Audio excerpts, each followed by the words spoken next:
আজকে আমরা গেলাম ইন্ডিয়া ও বাংলাদেশের লাস্ট সীমান্তে। বর্ডার যেহেতু আমাদের বাড়ি থেকে 25 কিলোমিটার দূরে, ওই জন্য বাইক নিয়ে বেরিয়ে পড়লাম বিকালে। তোমরা আমার চ্যানেলের ভিডিও তো দেখছো, কিন্তু কেউ সাবস্ক্রাইব কিন্তু করছো না। তোমরা দেখতেই পাচ্ছ, এখান থেকেই শুরু হয়ে গিয়েছে ইন্ডিয়া ও বাংলাদেশের সীমান্ত। যত স্মাগলিং কাজ হয় এই জায়গা থেকেই স্মাগলিংগুলো হয়। A few moments later. 1 ঘন্টা গাড়ি চালানোর পর আমরা চলে আসলাম এই ব্রিজের কাছে। এই যে নদীটা দেখতে পাচ্ছ, এই নদীই হচ্ছে বাংলাদেশের কৃষকদের প্রধান জীবিকা। এই নদী দেখে মনে পড়ে গেল, বাংলাদেশের লোক যে এত ভাষণ দেয়, ওরা নাকি ইন্ডিয়ার থেকে কোনো কিছুই নেয় না। তো ওদের প্রধান জীবিকা কিন্তু এই নদী থেকেই হয়। कैसे कैसे लोग रहते हैं यार यहाँ पर।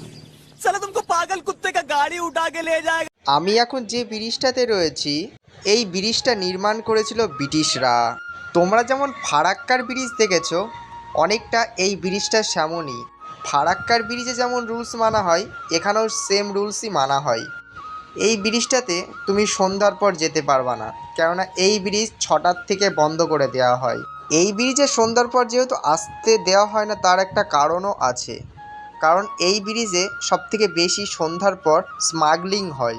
এই কারণে এখানকার বিএসএফরা এই ব্রিজটিতে সন্ধ্যার পর কাউকে আসতে দেয় না। 6টার পর এই ব্রিজে পুরো নো এন্ট্রি করে দেয়। এই ব্রিজটা তোমাদের দেখতে যতটা সুন্দর লাগছে, এই ব্রিজে কাহিনী ততটাই ভয়ঙ্কর।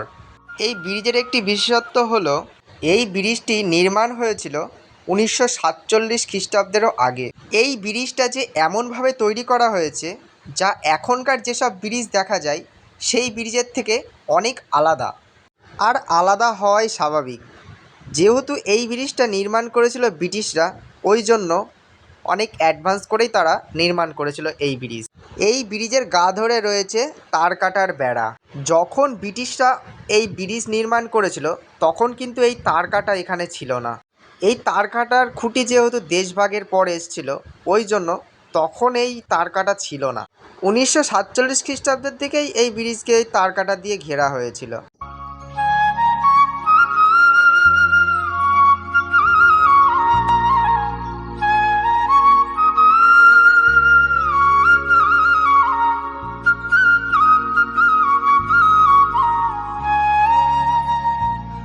আমরা যেহেতু এই ব্রিজে গিয়েছিলাম, আর যেহেতু আমাদের টাইম হয়ে গিয়েছিল 6টার বেশি, ওই কারণে আমাদের এই ব্রিজ থেকে চলে আসতে বলে এখানকার ব্যাটালিয়ানরা।